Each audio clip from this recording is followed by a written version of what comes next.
K S മെൻറ്ററിൻ്റെ mains ഡിസ്കഷനിലേക്ക് സ്വാഗതം. Science and ടെക്നോളജിയിൽ ഇന്ന് നമ്മൾ ഡിസ്കസ് ചെയ്യാൻ പോകുന്ന topics human body, public health, community medicine, food and nutrition, health care എന്നുള്ള ടോപ്പിക്കാണ്. ഈയിടെ കോവിഡുമായിട്ട് റിലേറ്റ് ചെയ്ത് ഒരുപാട് കാര്യങ്ങൾ നമ്മൾ ന്യൂസിലും കാര്യങ്ങളിലും വായിക്കുന്നതാണ്. അതുപോലെ തന്നെ ജൂലൈയിൽ നമ്മൾ വേൾഡ് ഹെപ്പറ്റൈറ്റിസ് ഡേ ഒബ്സർവ് ചെയ്തിട്ടുണ്ടായിരുന്നു. അപ്പോൾ ഇത്രയും കാര്യങ്ങൾ റിലേറ്റ് ചെയ്തിട്ടുള്ള ക്വസ്റ്റ്യൻസ് ആണ് ഇന്ന് നമുക്ക് ഡിസ്കസ് ചെയ്യാനുള്ളത്.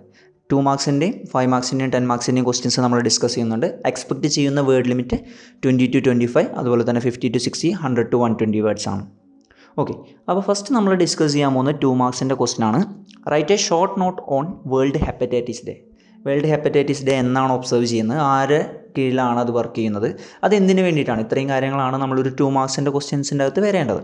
ഓക്കെ, വേൾഡ് വൈഡ് 290 മില്യൺ ആൾക്കാർ വൈറൽ ഹെപ്പറ്റൈറ്റിസ് ഉണ്ട് എന്ന് അറിയാത്തവരാണ്. അതായത് അവർക്ക് രോഗമുണ്ട് പക്ഷെ അവരത് തിരിച്ചറിഞ്ഞില്ല. അങ്ങനെയുള്ള ആൾക്കാരെ ഫൈൻഡ് ചെയ്യുക എന്നുള്ളതാണ് ഈ പറഞ്ഞ വേൾഡ് ഹെപ്പറ്റൈറ്റിസ് ഡേയുടെ ഇപ്രാവശ്യത്തെ തീം എന്ന് പറയുന്നത്.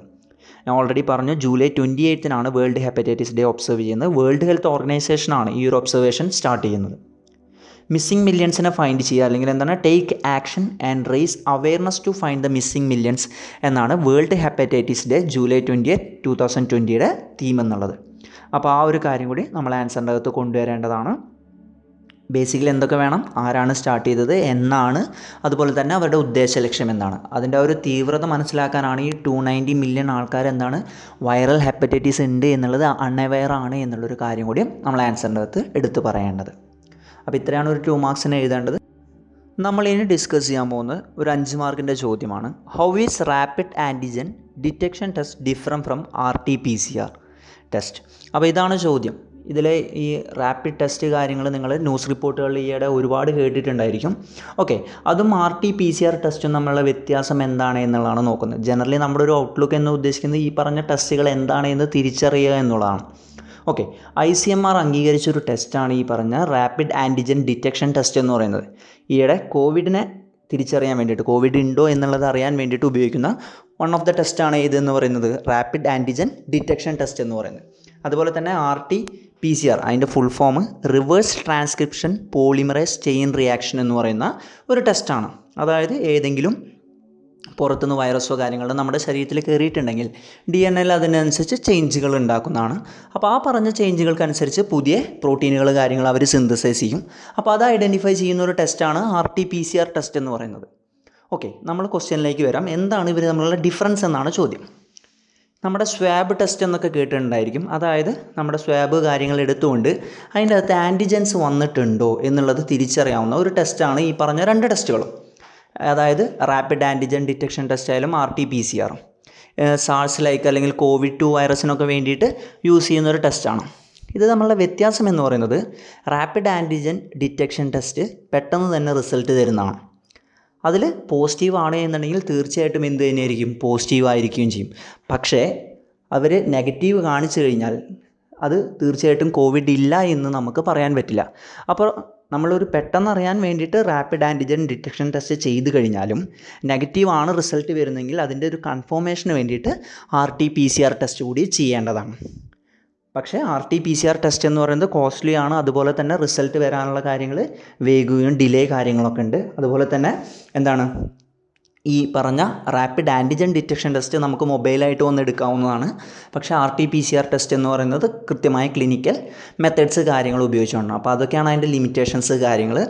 ഒന്നുകൂടി ഒന്ന് ക്രോഡീകരിച്ച് പറയുകയാണെന്നുണ്ടെങ്കിൽ RT-PCR എന്ന് പറയുന്നത് ഒരു പ്രൊലോങ്ഡ് ടെസ്റ്റാണ്. അതിൽ നിൻ്റെ കൺഫർമേഷൻ കംപ്ലീറ്റ്ലി ക്ലിയർ ആണ്.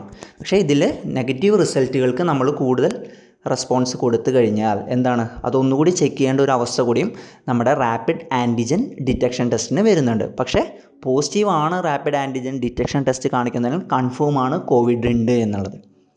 അപ്പോൾ ഒരു പ്രിലിമിനറി ടെസ്റ്റ് എന്നോണം നമ്മൾ യൂസ് ചെയ്യുന്ന റാപ്പിഡ് ആൻറ്റിജൻ ഡിറ്റക്ഷൻ ടെസ്റ്റാണ്. പിന്നെ ഇതിൻ്റെ റിസൾട്ടിൽ തമ്മിലുള്ള ലിമിറ്റേഷൻസും കാര്യങ്ങൾ കൂടി നിങ്ങൾക്ക് ആൻസേഴ്സിൻ്റെ അകത്ത് എഴുതാവുന്നതാണ്.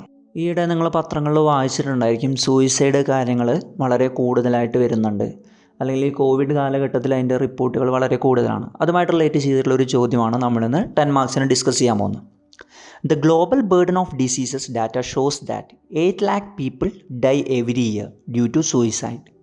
India accounts for the largest number of such deaths at 2.3 lakh per year. Discuss.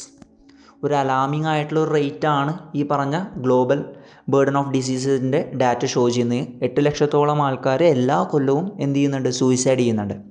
അതിൽ 2.3 ലാക്ക് ആൾക്കാർ എവിടെയാണ് മരിക്കുന്നത്, ഇന്ത്യയുടെ അകത്താണ് മരിക്കുന്നത് എന്നുള്ളൊരു ഭീകരമായൊരു അന്തരീക്ഷം കൂടി അവർ സൃഷ്ടിക്കുന്നുണ്ട്. അതിനെപ്പറ്റി ഡിസ്കസ് ചെയ്യാനാണ്. ഒരു 10 മാർക്കിൻ്റെ ക്വസ്റ്റ്യൻസിൽ നമ്മൾ ഈ ഒരു ടോപ്പിക്കിൻ്റെ തീവ്രത അനുസരിച്ച് ഒരു ഡീറ്റെയിൽ ആയിട്ടുള്ള ഒരു ഇൻട്രൊഡക്ഷൻ തന്നെ കൊടുക്കണം. അതിനുശേഷം ആ റീജിയണൽ വേരിയേഷൻസ് എങ്ങനെയാണ് വേൾഡ് വൈഡ് ആയിട്ടുള്ളത്, അതുപോലെ തന്നെ അതിനുള്ള കാരണങ്ങൾ എന്താണ്, എങ്ങനെയാണ് അവർ സൂയിസൈഡ് ചെയ്യുന്നത്, മെത്തേഡ്സ് ഓഫ് സൂയിസൈഡ് എന്താണ്, അതുപോലെ തന്നെ ഇന്ത്യയുടെ സിനാരിയും കൂടി ഡിസ്കസ് ചെയ്തിട്ട് ഒരു കൺക്ലൂഡ് ചെയ്യുക. ഇതാണ് ഒരു ആൻസറിൻ്റെ സ്ട്രക്ചർ എന്ന് പറയുന്നത്. പക്ഷേ നമുക്ക് ഇപ്പോൾ KS എക്സാമിന് ചോദിക്കുന്ന നിലയ്ക്ക് കേരളത്തിലെ സ്റ്റാറ്റിസ്റ്റിക്സ് കൂടി നിങ്ങൾ ആ ഇന്ത്യൻ സിനാരിയോ പറയുമ്പോൾ എടുത്ത് പറയാൻ പറ്റിക്കഴിഞ്ഞാൽ വളരെ നല്ലതായിരിക്കും. ഒരു ജനറൽ ആൻസറിൽ നമുക്ക് എന്തൊക്കെ കാര്യങ്ങൾ, ഇപ്പോൾ ഈ പറഞ്ഞ സ്റ്റാറ്റിസ്റ്റിക്സ് വെച്ച് നോക്കുകയാണെന്നുണ്ടെങ്കിൽ എവരി 40 സെക്കൻഡ്സിൽ ഒരു സൂയിസൈഡ് നടക്കുന്നുണ്ട് എന്നുള്ളതാണ് വേൾഡിലെ റിപ്പോർട്ട്. അതുപോലെ തന്നെ സൂയിസൈഡ് നടക്കുമെന്ന് മാത്രമല്ല 20ഓളം ഫെയിൽഡ് അറ്റംപ്റ്റ്സ് ഉണ്ടാവുന്നു എന്നുകൂടി പറയുന്നു. അതായത് പലരും അറ്റംപ്റ്റ് ചെയ്യുന്നു, പക്ഷേ അതിൽ സക്സീഡ് ചെയ്യുന്നില്ല. വളരെ കാര്യമാണ്. അപ്പോൾ ആ ഒരു കാര്യങ്ങളൊക്കെ നമ്മുടെ ആൻസേഴ്സിൻ്റെ അകത്ത് കൊണ്ടുവരാനാണ്. അത് ഡിസ്ട്രെസ് കൊണ്ടാവാം, അതല്ലെങ്കിൽ അവർ കൂടുതൽ പെർഫെക്ഷന് വേണ്ടിയിട്ടായാലും പല രീതിയിലുള്ള ആൾക്കാരാണ്. 15 to 29 ഗ്രൂപ്പിലാണ് ഏറ്റവും കൂടുതൽ സൂയിസൈഡ്സ് കണ്ടുവരുന്നത് എന്നുള്ളൊരു ഫാക്റ്റ് കൂടി നമ്മൾ ശ്രദ്ധിക്കേണ്ടതാണ്. അത് ശ്രദ്ധിക്കുമ്പോൾ പറയേണ്ട കാര്യം എന്താ വെച്ച് കഴിഞ്ഞാൽ, ഈ 15 to 29 തന്നെ ഏറ്റവും കൂടുതൽ ആൾക്കാർ മരിക്കുന്നത് എന്തുകൊണ്ട് തന്നെയാണ്, സൂയിസൈഡ് കൊണ്ട് തന്നെയാണ്. അതുപോലെ തന്നെ ഈ പറയുന്ന ഏജിൻ്റെ ഓവറിൽ വരികയാണെന്നുണ്ടെങ്കിൽ റോഡ് ഇഞ്ചറീസും കാര്യങ്ങളൊക്കെയാണ് കൂടുതൽ, അല്ലെങ്കിൽ മെറ്റേണിറ്റി മോർട്ടാലിറ്റി റേറ്റ് ഒക്കെയാണ് വുമൺസിന് കൂടുതലായിട്ട് വരുന്നത്. പക്ഷേ ഈ പറഞ്ഞ ചെറിയ കാറ്റഗറിയിൽ ഏറ്റവും കൂടുതൽ ആൾക്കാർ മരിക്കുന്നതിന് കാരണം എന്ന് പറയുന്നത് സൂയിസൈഡ് ഡെത്തുകളാണ്. ഇനി ഇതിൻ്റെ ഒരു ട്രെൻഡ് നോക്കുകയാണ്, അല്ലെങ്കിൽ റീജിയണൽ സ്പ്രെഡ് നോക്കുകയാണെന്നുണ്ടെങ്കിൽ യൂറോപ്പ് അങ്ങനെയുള്ള ഏരിയാസിൽ ഗ്ലോബൽ ആവറേജിനെക്കാട്ടും കൂടുതലായിട്ട് maximum number of death occur ചെയ്യുന്ന ഈ പറഞ്ഞ യൂറോപ്പ് ഏരിയാസിലാണ്. അതുപോലെ തന്നെ ഈസ്റ്റ് മെഡിറ്ററേനിയൻ റീജിയനിലാണ് ലോവസ്റ്റ് ആവറേജ് ഉള്ളത്. ഓക്കെ, അപ്പോൾ അങ്ങനെ റീജിയൻ അനുസരിച്ച് ഇതിൻ്റെ വ്യത്യാസം കാര്യങ്ങളൊക്കെ ഉണ്ട്. ഒരു ഇന്ത്യ പാകിസ്ഥാനൊക്കെ വെച്ച് കഴിഞ്ഞാൽ സൗത്ത് ഈസ്റ്റ് ഏഷ്യ റീജിയനാണ്. പാകിസ്ഥാനിലെ കേസ് നോക്കുകയാണെന്നുണ്ടെങ്കിൽ പാകിസ്ഥാൻ അക്കൗണ്ട് ചെയ്യുന്നത് ഒരു 1,00,000 ആൾക്കാരിൽ 3 പേര് ഇവിടെ നിന്നാണ്, ഈ പറഞ്ഞ പാകിസ്ഥാനിൽ നിന്നാണ്. ഇന്ത്യ ആണെന്നുണ്ടെങ്കിൽ 18.5 ആൾക്കാർ ഈ പറഞ്ഞ പോപ്പുലേഷന് കാരണമാവുന്നുണ്ട്, അതായത് സൂയിസൈഡ് പോപ്പുലേഷന്. അപ്പോൾ അത്രത്തോളം ഇതിൻ്റെ തീവ്രത വേരിയേഷൻസ് ഉണ്ട്. ഇതിൻ്റെ റീസൺസ് മെൻ്റൽ ഡിസോർഡേഴ്സ് ആയിരിക്കാം, ഡിപ്രഷൻ ആയിരിക്കാം, അല്ലെങ്കിൽ ആൽക്കഹോളിൻ്റെ യൂസ് കൊണ്ടായിരിക്കാം. അങ്ങനെയൊക്കെയാണ് വേൾഡ് ഹെൽത്ത് ഓർഗനൈസേഷൻ റീസൺസ് ആയിട്ട് പറയുന്നത്. അതല്ലാതെ ക്രൈസിസ് സിറ്റുവേഷൻ ചിലവർക്ക് ഇൻഡിവിജ്വൽ ഇന്നബിലിറ്റി തോന്നുന്നു ചില സിറ്റുവേഷൻ ഓവർകം ചെയ്യാൻ വേണ്ടിയിട്ട്, അങ്ങനെയുള്ള കേസുകളും സൂയിസൈഡിന് കാരണമാകുന്നുണ്ട്. ഇതിന് വേണ്ടിയിട്ടുള്ള വേൾഡ് ഹെൽത്ത് ഓർഗനൈസേഷൻ പറയുന്ന സ്ട്രോങ്ങസ്റ്റ് റിസ്ക് ഫാക്ടർ എന്ന് പറയുന്നത് ഇങ്ങനെയുള്ള ആൾക്കാർ പ്രീവിയസ് സൂയിസൈഡ് അറ്റംപ്റ്റുകൾ ഉണ്ടാവും. അപ്പോൾ അതും ഇതിൻ്റെ ഒരു ഭാഗമായിട്ട് വരുന്നുണ്ട് എന്നുള്ള കാര്യം കൂടി നോട്ട് ചെയ്യണം. പിന്നെ മെത്തേഡ്സ് ഓഫ് സൂയിസൈഡിൽ നോക്കുകയാണെന്നുണ്ടെങ്കിൽ പല മെത്തേഡ്സ് ഉണ്ട്. അതിൽ 20% സൂയിസൈഡുകൾ നടക്കുന്നത് പെസ്റ്റിസൈഡ് പോയ്സണിങ് വഴിയാണ്. അപ്പോൾ ഈ പറഞ്ഞ പെസ്റ്റിസൈഡ്സ് കാര്യങ്ങൾ നമുക്ക് അതിൻ്റെ യൂസേജ് കാര്യങ്ങൾ കൺട്രോൾ ചെയ്യുകയാണെന്നുണ്ടെങ്കിൽ ഇതും ഒരു പരിധി വരെ നമുക്ക് എന്ത് ചെയ്യാൻ പറ്റും, കൺട്രോൾ ചെയ്യാൻ പറ്റും എന്നുള്ള കാര്യം കൂടി നോക്കേണ്ടതാണ്. അതുപോലെ തന്നെ agricultural areas, low and middle income കൺട്രീസിൽ കൂടുതലായിട്ട് ഈ പറഞ്ഞ പെസ്റ്റിസൈഡ്സ് പോയ്സണിങ് കാര്യങ്ങളുള്ളതാണ്. അതുകൂടാതെ ഹാങ്ങിങ്, ഫയർ ആംസ് അങ്ങനെയുള്ള മെത്തേഡ്സും സൂയിസൈഡിൻ്റെ വേണ്ടിയിട്ട് യൂസ് ചെയ്യുന്നുണ്ട് പല ആൾക്കാർ. ഇനി ഇന്ത്യയുടെ കേസ് നോക്കുകയാണെന്നുണ്ടെങ്കിൽ 2.3 ലാക്ക് ആൾക്കാർ എന്ത് ചെയ്യുന്നുണ്ട്, സൂയിസൈഡ് ചെയ്യുന്നുണ്ടെന്നാണ് പറയുന്നത് പെർ ഇയർ. അപ്പോൾ അത്രത്തോളം അവസ്ഥയാണുള്ളത്. അല്ലെങ്കിൽ ഓരോ മിനിറ്റിലും, ഓരോ 4 മിനിറ്റിലും ഒരു സൂയിസൈഡ് ഇന്ത്യയിൽ നടക്കുന്നുണ്ട് എന്നുള്ളത് കൂടി പറയേണ്ടി വരുന്നു. അപ്പോൾ ഈ ഒരു അവസ്ഥ വെച്ച് നോക്കുമ്പോൾ നാഷണൽ സൂയിസൈഡ് പ്രിവെൻഷൻ സ്ട്രാറ്റജി എന്ന് പറയുന്ന സ്ട്രാറ്റജിയൊക്കെ കൊണ്ടുവന്നാൽ വളരെ നല്ലതാണ്. നമുക്ക് ഈ പറഞ്ഞ സൂയിസൈഡ് കാര്യങ്ങൾ കൺട്രോൾ ചെയ്യാൻ പറ്റും. അതിന് വേണ്ടിയിട്ട് ministry of health and family welfare കാര്യങ്ങൾ പല കാര്യങ്ങൾ അപ്രൂവ് ചെയ്തിട്ടുണ്ട്. അതിന് വേണ്ട കൗൺസിലിംഗ് കാര്യങ്ങളൊക്കെ കൊടുക്കുന്നുണ്ട്. അപ്പോൾ അങ്ങനെയൊക്കെ നമുക്ക് എന്ത് ചെയ്യാൻ പറ്റും, സൂയിസൈഡ് കാര്യങ്ങൾ പ്രിവെൻറ്റ് ചെയ്യാൻ പറ്റും. ഇതിൻ്റെ ഒരു ഔട്ട്ലൈൻ കേസ് നമ്മൾ നോക്കുകയാണെന്നുണ്ടെങ്കിൽ നമുക്ക് സൂയിസൈഡ് കൺട്രോൾ ചെയ്യുന്നതിൻ്റെ ഒപ്പം തന്നെ അതിന് വേണ്ടിയിട്ടുള്ള മീൻസ് കൺട്രോൾ ചെയ്യുകയാണെന്നുണ്ടെങ്കിൽ കൂടുതലായിട്ടുള്ള എന്ത് ചെയ്യാൻ പറ്റും, സൂയിസൈഡ് കാര്യങ്ങൾ കുറയ്ക്കാൻ പറ്റും. അതായത് ഈ പെസ്റ്റിസൈഡ്സ് സ്ട്രോങ്ങർ ആയിട്ടുള്ള കാര്യങ്ങളൊക്കെ ആണെങ്കിൽ ബാൻ ചെയ്യുക, അങ്ങനെയുള്ള കാര്യങ്ങളൊക്കെ കൊണ്ടുവരാൻ പറ്റും. അതുപോലെ തന്നെ ആൽക്കഹോളിൻ്റെ അവൈലബിലിറ്റി കുറയ്ക്കുക, കൺസംഷൻ കുറയ്ക്കുക, അങ്ങനെയുള്ള കാര്യങ്ങളൊക്കെ കൊണ്ടുവന്നാൽ നമുക്കിതിനെ വളരെ നല്ല രീതിയിൽ എന്ത് ചെയ്യാൻ പറ്റും, ഓവർകം ചെയ്യാൻ പറ്റും എന്നുള്ളത് കൂടി നമ്മൾ ശ്രദ്ധിക്കണം. അതുപോലെ തന്നെ സ്കൂൾ ലെവലിൽ തന്നെ മെൻ്റൽ ഹെൽത്ത് പ്രോഗ്രാംസ്, അതിന് വേണ്ടിയിട്ട് ട്രെയിൻഡ് ആയിട്ടുള്ള ആൾക്കാരുടെ കൗൺസിലിങ്സ്, അങ്ങനെയുള്ള സെക്ടേഴ്സും കാര്യങ്ങളൊക്കെ ഇതനുസരിച്ച് ഡെവലപ്പ് ചെയ്തു വരണം. അതൊരു ചൈൽഡ്ഹുഡ് ഏജിൽ തന്നെ അതവർക്ക് അവൈലബിൾ ആക്കുകയും ചെയ്യേണ്ടതാണ്.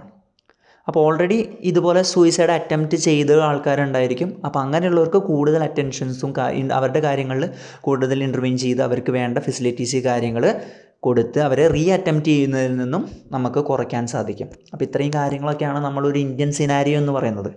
പിന്നെ ഇതിൽ വെച്ച് നോക്കുകയാണെന്നുണ്ടെങ്കിൽ തന്നെ ഇതിൽ ഏറ്റവും കൂടുതൽ വൾണറബിൾ ആയിട്ടുള്ളത് ആര് തന്നെയാണ്? യൂത്ത് വുമണാണ്. അത് അവരുടെ ഡൊമസ്റ്റിക് വയലൻസ് കാരണമായിരിക്കാം, അല്ലെങ്കിൽ എന്താണ് ഇങ്ങനെയുള്ള കാര്യങ്ങളൊക്കെ കുറച്ച് കഴിഞ്ഞ് കഴിഞ്ഞാൽ സൂയിസൈഡ് കാര്യങ്ങൾ കുറയാണെന്നുണ്ടെങ്കിൽ ഓട്ടോമാറ്റിക്കലി വുമൺ എംപവർമെൻറ്റ് കാര്യങ്ങളൊക്കെ നടക്കുക. അതിന് വേണ്ടിയിട്ട് നമുക്ക് വുമൺ എഡ്യൂക്കേഷൻ അങ്ങനെയുള്ള കാര്യങ്ങളൊക്കെ കൂടി കൊണ്ടുവരാവുന്നതാണ്.